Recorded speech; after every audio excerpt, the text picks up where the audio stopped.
Hello, everybody, and welcome to Taking Control, the ADHD podcast on True Story FM. I'm Pete Wright, and I'm here with Nikki Kinzer. Hello, everyone. Hello, Pete Wright. How are you? I'm doing great. How are you? I'm really good. Can I tell you, I did a podcast guest appearance this weekend. Oh, that's fun. I did. It was fun. I was nervous. It was. Were you? Yeah. It was our friend Brett Terpstra. Of the Systematic podcast has written us both, and he wanted to do us both separately. And so I did mine on Saturday, and it'll go live this Thursday. So by the time you hear this, it should be the current episode. And good. Are you going to put it in the show notes? Yeah, sure. As soon as we have a link, I'll put it in the show notes. Yeah, it's we talked about some of the stuff that we've talked about before. A lot of we talked about it. I mean, it's just you can imagine two guys with ADHD. Talking. And what they're we had a list of like 9,000 things we wanted to talk about. I think we talked about 4, but it was fun. We had a really good time, and I think we have fodder for future conversation. But I'm a huge fan of Brett and the software that he has developed, the tools that he has created that I use every day, and so it was a real honor to be on his show. I was super nervous, weirdly nervous about being a guest on a podcast because I'm such a fan. Well, you'll have to tell me how it went offline.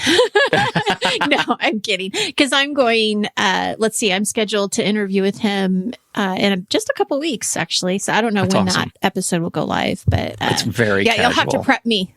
Oh, it's very casual. He's a casual dude. Like him a lot. To do it. We are talking about, this is why I bring this up, because I found myself really kind of worked up going into it and not being very nice to myself. And then over the weekend, you say, hey, let's talk about self-compassion today. Very timely. Right? The universe has gifted us with that bit of coincidence. And so we're going to talk about self-compassion and the ADHD impact on your compassionate voices. Before we do that, head over to TakeControlADHD.com to get to know us a little bit better. You can listen to the show right there on the website or subscribe to our mailing list each week, and we'll send you an email each time a new episode is released. You can connect with us on Twitter or Facebook at Take Control ADHD. And if this show has ever touched you or helped you change the way you look at your ADHD and relate to your place in the universe, as a result of your ADHD, we encourage you and invite you to check out patreon.com/the ADHD podcast. Patreon is listener-supported podcasting. For a few bucks a month, you get to join our community. You get to join our various online members-only channels, whether it's our Discord server, which is always active, or our Facebook group. And you get to check out what people are talking about living and supporting one another with ADHD. We have a couple of things to mention. Well, first of all, I want to give a real shout out to our new members, Azalea and Missy, and oh my goodness, it's kind of a list, and Catherine and Jessica and Sabrina and Laura, and Oliver edited his pledge. Thank you, Oliver. And Jennifer also edited her pledge. Thank you so much. And James and Robert and Elise and Laura. And they just it's just really lovely. Over the past few weeks, all of you wonderful people have joined and continue to support what we do. And what's really great about that is that it allows us to do new things. And one of the things we've been working on that people have asked for in the past from us. And let me start by saying this. One of the first things people asked for from us was transcripts. Can you please do transcripts? And it was you good people who joined and said, yes, we're going to be a member of this community. It is your contributions that allows everybody to have complete human created transcripts on the show. So thank you so much for that. Our next tier is a resource library, a searchable resource library of all the things that we've ever talked about, whether it's links or apps or tools or articles. All of those things are available as a result of, in this resource library we've been trying to build as a result of growing contributions. So we've got this new goal that as soon as we hit this new goal on the Patreon page, we're going to release this fancy database resource that you can jump in and search. And I'm excited for it. I know, right? I'm very excited about it. Yeah, because it's going gonna back really from like old episodes too, as long as the Yeah. things are still current, right? Like Yeah. as long as the apps are still available or whatever. Yeah, But, and in fact, it's Melissa who has gone through Discord Mom, who's been really spearheading this thing and building it. And she's gone through every episode. She's checked every links that don't work anymore. In some cases, links that we still haven't cleaned up on the website are updated and cleaned up in this database. And so, I think it should be hopefully very useful. I think so. Yeah. For the good people. So That's awesome. that's what we're hoping. So, if you have been on the fence, just know that you're pushing us up toward being able to actually Something really good. actually able to pay for this thing and hopefully be useful for everybody. So Yeah. thank you. Thank you so much for that. And now, cue the music.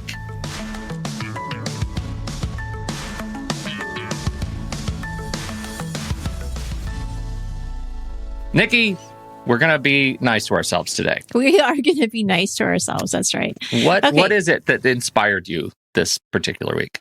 These last couple of weeks, I have been thinking about the topics more kind of in the last minute. So just to be honest with everyone. So instead of a week ahead, a month ahead, it's been more of like, what's going on? How do I feel? How does Pete feel? What do we want to talk about? And last week, I really enjoyed our conversation around really kind of dissecting like what the ADHD challenge is and how to identify, what's going on so that you can take an action that's relevant to the actual issue that's going on. And we got great feedback from it. Mm-hmm. And so this weekend, I was thinking, well, what do we talk about next? And I was struggling. I was really struggling. And I almost was going to say, Pete, either you're going to take this one or like it's going to be a show about nothing. And we're just going to talk to each other.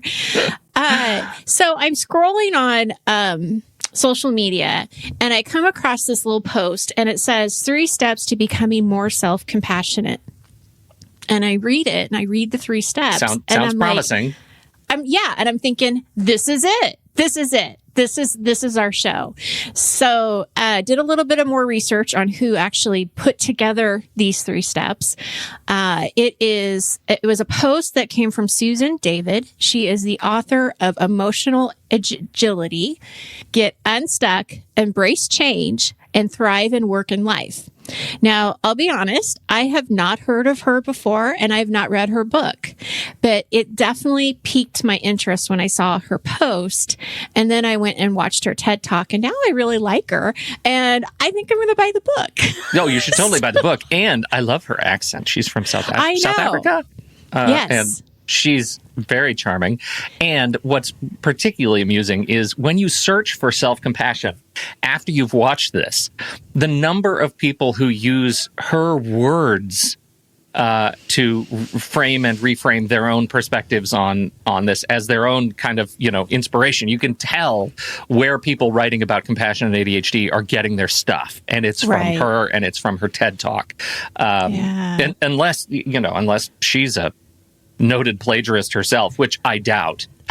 She is a source for a lot of people who appear to be working on the same subject. So she was a delight to listen to and she very definitely bubbly. was. Yes. Yeah. And the universe spoke and we listened. And so this is what the show's about. And I think it comes from, or I think it's really good timing. I think just where we're at right now too. Yeah, I agree. And ending the year and all of that. But anyway, the first step to becoming more self-compassionate is to speak to yourself in the third person. So, Nikki, what do you need right now? Oh, Nikki. Yeah. It seems so silly to ask that, right? I just don't talk in the third person. But I do see the point because when you do put yourself and you ask your question and you're speaking directly to yourself, it's very pointed. Like you have to really kind of get thinking about what you need emotionally at that moment.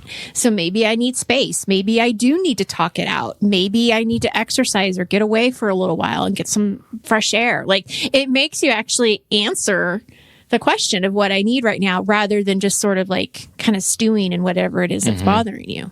right? It's funny, and this is a noted strategy that therapists, practitioners, psychologists, psychotherapists have used forever, which is like to anthropomorphize the stuff that you're dealing with. And I've always struggled with, and I've heard this time and time again, and I've had podcasts with people time and time again. They say you just pop out your inner child and visualize them sitting on a couch and talk to them, and I really struggle with that, and yet I do that with my ADHD. Right? The shadow, right? He's just running alongside. It's easy for me to visualize my ADHD as a person, and it is not. It's harder for me to visualize it when I think about it in terms of my inner child. But the whole concept, the conceit of this is I think to provide that sort of distance gives you a bit more rationality. Right. It gives you a bit more ability to see, because, and we're going to talk about this later, how would I talk to this person if he was sitting right here? Because I guarantee you I would be nicer to him than I am to myself. Yes. So absolutely. That's a very good point. And we'll talk a little bit more about that too. Second step to becoming more self-compassionate is to keep your eyes on your own work. This one I think is really funny because, I mean, the whole idea, and we've heard about this before, is stay off of Instagram, really. If you're struggling to be nice to yourself, stay the hell off of Instagram. Social comparison is detrimental to self-acceptance, right? As soon as you're looking at someone else's successes, and that's all you're going to see on Instagram is beautiful, posh stuff and probably infinity pools, then you're going to start judging yourself, and you're going to be not very nice to yourself because you haven't accomplished the infinity pool yet. Right. Infinity pools. And you can only be you, right? That's right. You can't be anybody else. Yeah. So it doesn't do you any good to compare yourself to others with or without ADHD too. So this goes the same with other folks that you know with ADHD too. So definitely keeping your focus on you and what you need. I talk to my clients about that all the time. Is just think about what you need and how this is going to work for you and what kinds of adjustments do you need to make for yourself. That's right. Number 3, own your story rather than it owning you. I think this is huge in the ADHD world, letting go of any narratives that no longer serve you. Yeah, this is where it connected for me to last week's conversation. And we've had some great emails come through and comments from folks who really appreciated the whole aspect of introspection, like really investigating what is it, where is it that your systems break down. This is one that I think is super important and asks us to figure out what those narratives are, right? What are the narratives that no longer serve us? Every one of us has a different thing that we struggle with, right? So we tell ourselves stories and lies about all kinds of things that we feel shame about. So how do you diagnose your unique shame and turn that into compassion? ADHD is not a school disorder. ADHD is not a work disorder. Normal emotions are not good or bad, as we learned from Susan's talk, right? And yet, ADHD symptoms that sort of spin off of our behaviors, those are things that we perceive as chronic. They push us toward a negative feedback loop that is anything but compassionate. Oh, right? For sure. Complete opposite. Right. It's complete opposite. So you got to figure out where is your shame? Where does your shame live? And call it out and figure out, because I guarantee you that while your ADHD isn't going anywhere, the way you adapt around it can.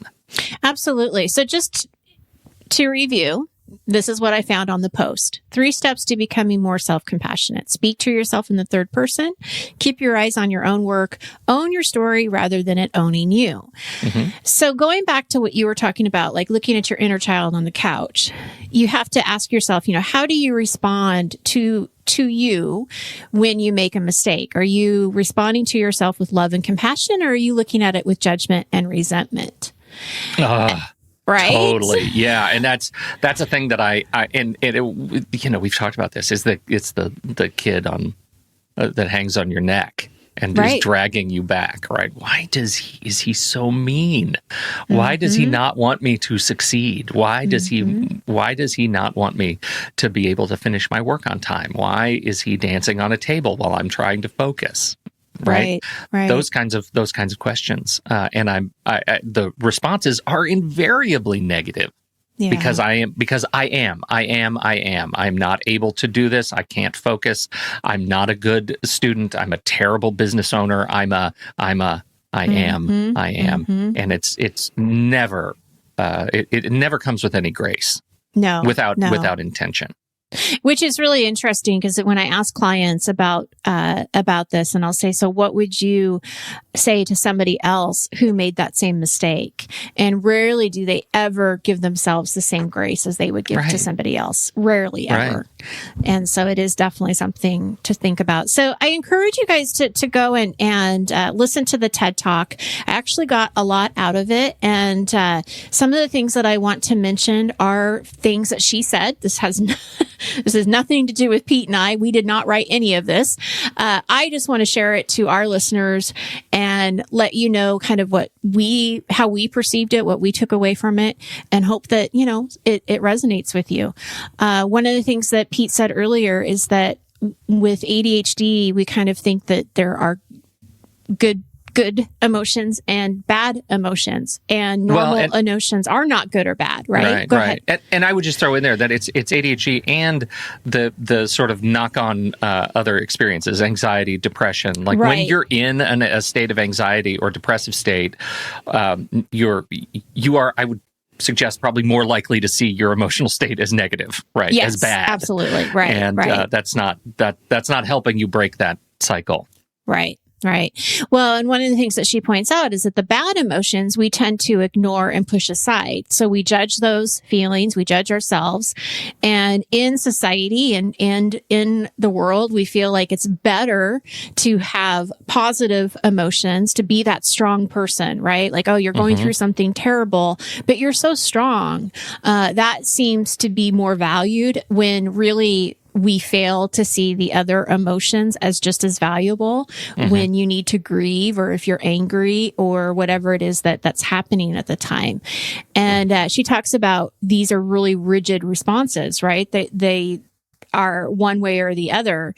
And rigid denial, when you're feeling upset or you're feeling angry, doesn't work, because that internal, and we know this, that internal pain, it is still going to find you. It's still going to come up, and then it's going to have a stronger hold on you than if you sat with it for a little while or you went through it.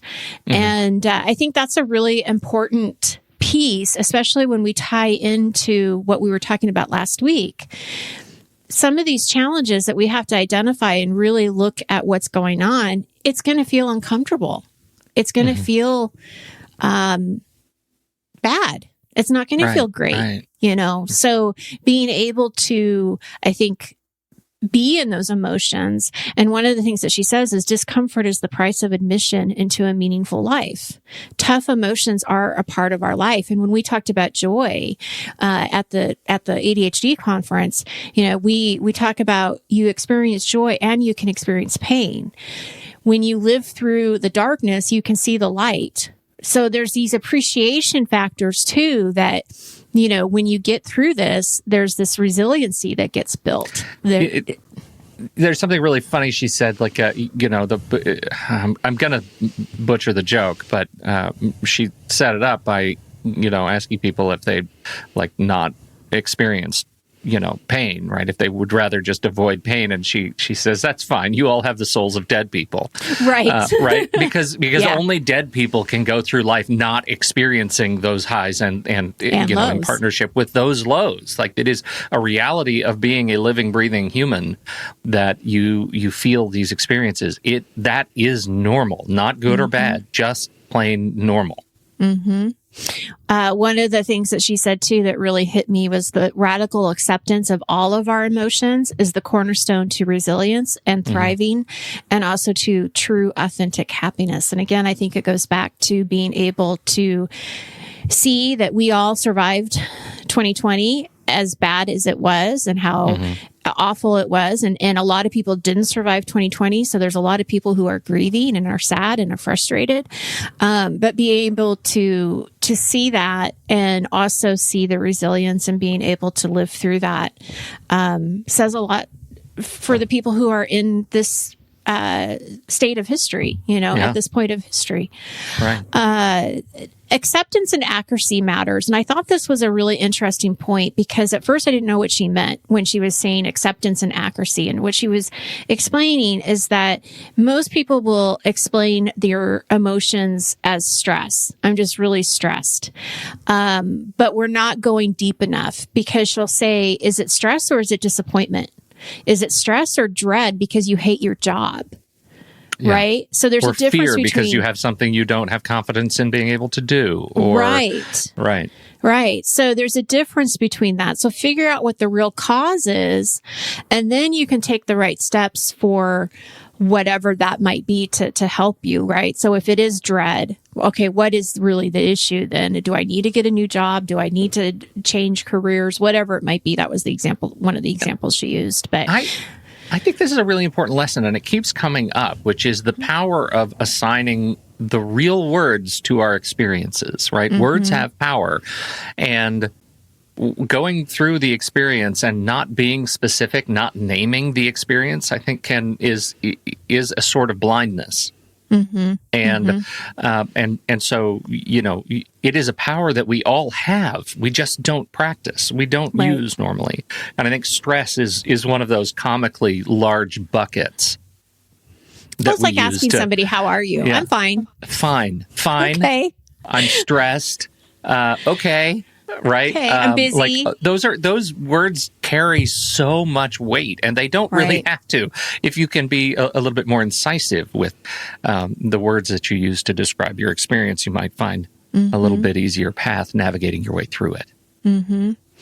The other thing that she pointed out was that emotions are data, which I thought was really an interesting point, that when you notice yourself feeling really strong about something, this is showing you your values that maybe you don't remember. Mm-hmm. And so look at that. Look at what you feel really strongly about. And is there something that you can do to take your life into that direction? But one thing she said too with that was that these emotions are not directives. You can see their value without needing to listen to them. So the example that she was saying is that her son is kind of angry at the little sister. Well, just because he's angry at the little sister doesn't mean that he gets to leave the little sister with the stranger at the mall. Like, you don't get to do that. Right. So you don't get to direct your anger, onto somebody else and harm them. So I thought that was a good point. Yep. Excellent point. But also that we own our emotions. They don't own us. And I think that that's really important, especially with ADHD, is that you are not your ADHD. You're not your challenges of your ADHD. You are who you are. It's just a piece of you. It's just a part of your daily life that you have to manage, but you can manage it. So it's all in the frame of how you say it. And you had said earlier, I am. Mm-hmm. And she's saying, avoid saying I am, because you are not that emotion. Notice the feeling.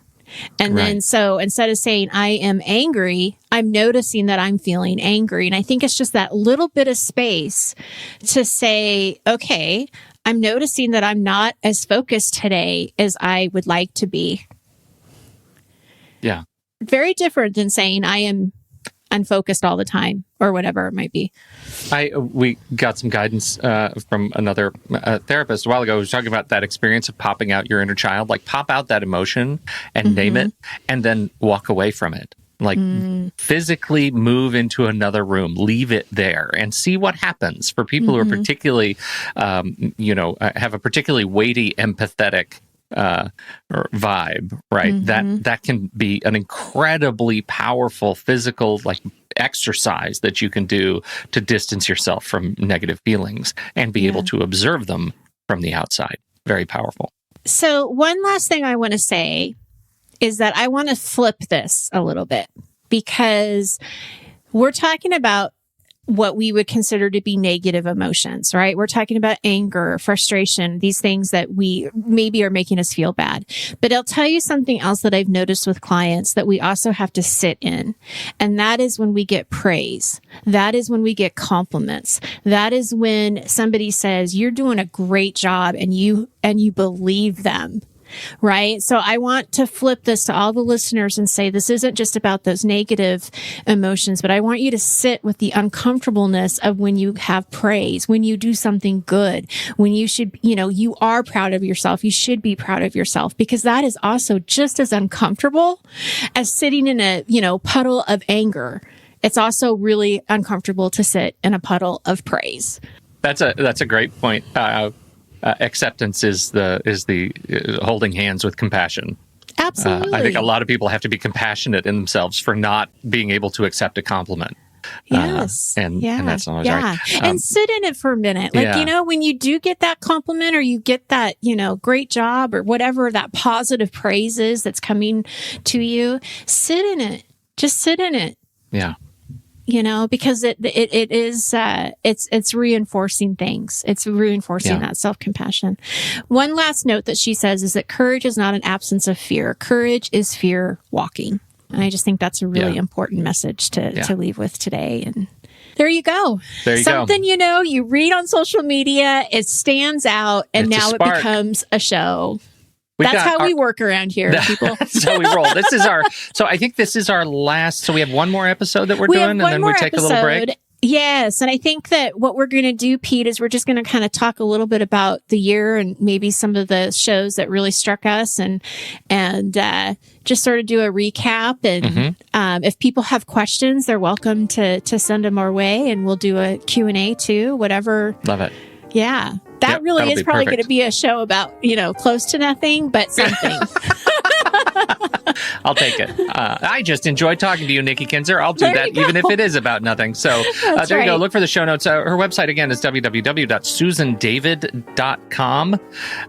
And you can find her TED Talks there. You can also, I search for her on YouTube, because it's also all the TED Talks are over there. And so you can find a lot more stuff that she has done if you'd like, and makes it nice and easy. SusanDavid.com. We appreciate you downloading and listening to this show. Thank you all for your time and attention. Don't forget, if you have something to contribute, head over to the Show Talk channel in our Discord server, and you can join us right there by becoming a supporter at the deluxe level. On behalf of Nikki Kinzer, I'm Pete Wright. We'll see you right back here next week on Taking Control, the ADHD podcast.